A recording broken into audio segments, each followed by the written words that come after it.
kulanti wanaagsan saaxiibayaal ku soo dhawaada wararka Soomaaliya caalamka waa xaday taariikhdu ku beegan tahay 11 bisha koowaad ee January sanadka 2021 qodobada wararkana waxaa kamid ah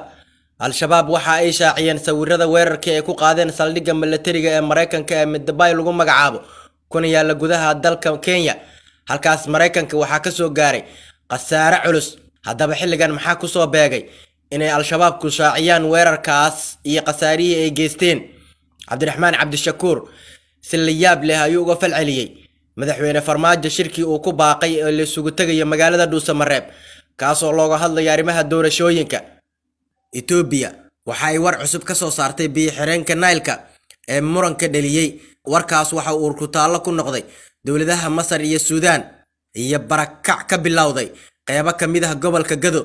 kadib hanjabaadii wasiirka amniga ee Janan kaas oo sheegay inay weerar kale ku qaadi doonaan magaalada Balad Xaawo qodobadaas iyo kuwa kale oo dhameystirnayad wararkeena kaga bogod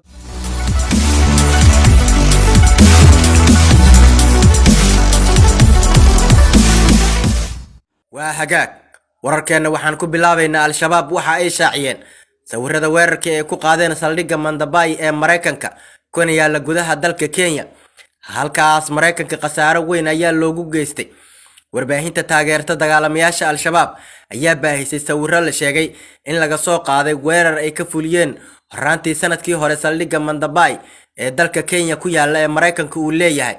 al-shabaab ayaa bishii Janaayo ee sanadkii 2020 weeraray saldhigga ay ciidamada Mareykanka ku leeyihiin gudaha dalka Kenya ee la yiraahdo Mandabay halkaas oo ay ku dileen askari Mareykan ah iyo laba qadaraasle oo ciidanka Mareykanka la shaqeeya al-shabaab ayaa hore u baahiyay muuqaalada raggii weerarkaas halkaas ku qaaday iyadoo sidoo kalena shalay ay sii daayeen muuqaalka weerarka iyadoo laga dhex arkayay gubashada qaar kamid ah gaadiidka dagaalka ee saldhigga yaalay iyo diyaarad sidoo kalena uuro iyo qiiq aad u baxaya ayaa xarunta dhexdeeda laga arkayay muuqaalka waxaa sidoo kale kamid ah qayb yar oo hogaamiyaha dagaalamayaasha al-shabaab Abu Ubayda ninka lagu magacaabo oo ku dhiirigelinayo kuwii weerarkaasi fuliyay si kastaba ragga weerarkaas fuliyay ayaa ka koobnay 5 nin labo waxa ay ahaayeen Soomaali midna waxa uu ahaa Tanzanian halka labada kalena ay u dhasheen Ethiopia iyo Kenya dhamaantood waxa ay ku geeriyoodeen weerarkaasi Mareykanku weerarkaas markii horeysay war uu ka soo saaray waxa uu sheegay in qasaare loo geystay qaar kamid ah sanadii military ee saldhiggaasi dhex taalay haatan waxaan aadaynaa dhankaas Ethiopia waxa ay war cusub ka soo saartay biyo-xireenka Nile-ka warkaas uu ku taalo ayuu ku noqday dawladaha Masar iyo sidoo kale Suudaan oo biyaha webiga ay beeraleydoodu ku tiirsan yihiin dawladda Ethiopia ayaa shaaca ka qaaday shaqada biyo-xireenka muranka dhaliyay ee webiga Nile-ka ee ka socota inay u socoto sidii horey loo qorsheeyay xilli ay jirto diidmo ka imaanaysa dawladaha Masar iyo Suudaan Dr. Seleska Bakele wasiirka biyaha waraabka iyo tamarta ee Ethiopia ayaa waxa uu ku nuuxnuuxsaday sida xukuumadda Addis Ababa ay uga go'an tahay inay sii wado shaqada biyo-xireenka walow uusan soo hadal qaadin dadaalada lagu xalinayo muranka jira hadalka wasiirka ayaa ku soo beegmaya xilli sabtidii shalay ahayd uu goobta shaqada ka socoto uu kala kulmay qandaraaslayaasha la taliyayaasha iyo guddiga maamulaya mashruucan iyo howlwadeenada mashruuca fulinaya qoraal uu soo dhigay bartiisa gaarka ah ee Twitter-ka ayuu wasiirka shaaca kaga qaaday in horumar badan ay ka sameeyeen geedi u socodka dhismaha Dr. Seleski waxa uu rumaysan yahay in taageerada Etoobiyaanka ee gudaha iyo dibadda jooga ay u hayaan biyo-xireenkan ay gaartay meeshii ugu sareysay lana doonayo in sida ugu dhaqsiyaha badan dhismihiisa loo dirdirgeliyo tamarta saafiga ah waxa ay barwaaqo u horseedi doontaa Etoobiyaanka iyo qaaradda Afrika ayaa warbaahinta dawladda Ethiopia ka soo xigatay wasiirka arrimaha tamarta ee dalkaasi Masar iyo Suudaan ayaa ka soo horjeeda biyo-xireenka sababtuna waxa ay tahay cabsi ay ka qabaan in hoos u dhac uu ku yimaado saamiga ay biyaha ka leeyihiin maadaama ay ku tiirsan yihiin beeraleyda labadaasi dal Ethiopia oo walaacaas ka jawaabtay ayaa ku adkaysatay in biyo-xireenka uusan wax saameyn ah ku yeelan doonin biyaha saamiga ay dalalkaasi kale yihiin dadaalada lagu qaboojinayo xiisadan ayaa aad u sii yaraanaya waxaana aad looga cabsi qabaa in dagaal ay arintu gaarto inkastoo fagaariyaal caalami ah dhowr mar la isla tagay haatan waxaan eegaynaa cabdiraxmaan cabdishakuur siyaasiga mucaaradka ah ayaa si la yaab leh uga jawaabay shirkii uu ku baaqay madaxweynaha dowladda federaalk ee Soomaaliya mudane Maxamed Cabdullaahi Farmaajo kaasoo uu madaxweynuhu sheegay in lagu qabanayo magaalada Dhuusamareeb. siyaasiga cabdiraxmaan cabdishakuur warsame hogaamiyaha xisbiga wadajir isla markaana musharax madaxweyne ah ayaa si la yaab leh uga hadlay shirka Dhuusamareeb ee madaxweyne Farmaajo uu shalay ku baaqay in halkaas ay isugu tagaan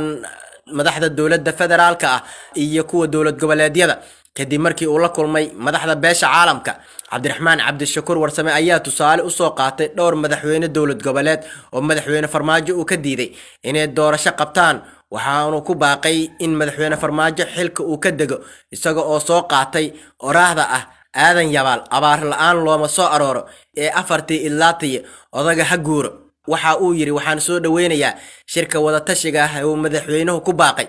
waxaan kaloo u mahad celinayaa madaxweynaha Galmudug oo shirkaasi martigelinaya. madaxweyne Farmaajo cid kasta oo muddaxileedkeedu dhammaaday waa uu ka diiday inay doorasho qabato. waxa uu ka diiday madaxweynihii hore ee Koonfur Galbeed Shariif Xasan Sheekh Aadan. waxa uu dalbaday in wasaaradda arrimaha gudaha uu ku wareejiyo. waxa uu ka diiday inuu doorasho qabto madaxweynihii hore ee Galmudug mudane Xaaf. waxa uu ka dalbaday in wasaaradda arrimaha gudaha uu ku wareejiyo inay doorashada qabato. waxa uu ka diiday madaxweynihii hore ee Hirshabeelle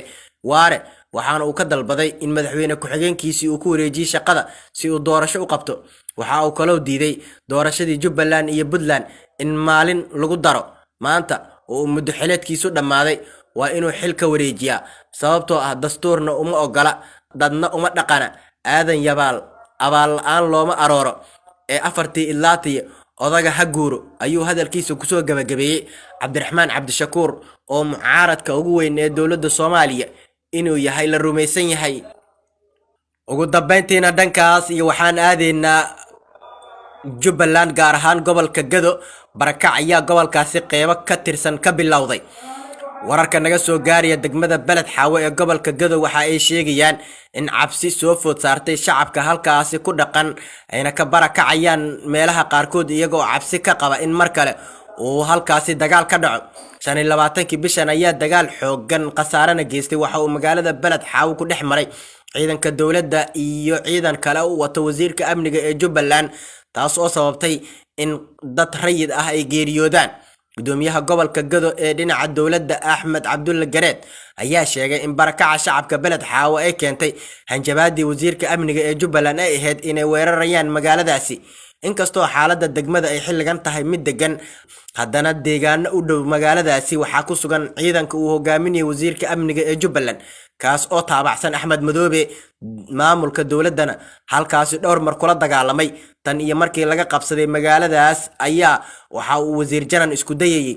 inuu dagaalo rogaal celis ah ku soo qaado si uu ula wareego guud ahaan magaaladaasi, balse ma aysan u suurtagelin. dowladda federaalka ayaa ku eedeysay wasiir janan isaga oo wata maleeshiyaad ay taageerayso dowladda Kenya inuu doonayo inuu magaaladaasi arbushaad ka sameeyo. ciidankiisa ayaa dhanka xadka Kenya jooga. dowladda Kenya ayaa dhowr mar waxaa loogu baaqay in madaxweynaha jamhuuriyadda federaalka Soomaaliya mudane Maxamed Cabdullaahi Farmaajo oo tixgelinaya xaaladda siyaasadeed iyo midda amni ee dalka iyo baahida loo qabo in lagu gudagalo qabsoomidda doorashadii lagu heshiiyay waxa uu soo saaray go'aanadan. madaxweynuhu wuxuu shir isugu yeeray madaxda dowlad goboleedyada dalka iyo sidoo kale gobolka Banaadir. shirkaas waxaa lagu qabanayaa magaalada Dhuusamareeb ee caasimadda dowlad goboleedka Galmudug. shirkan wada tashiga ah wuxuu socon doonaa inta u dhaxaysa 1 ilaa 3 bisha Febraayo ee sanadkan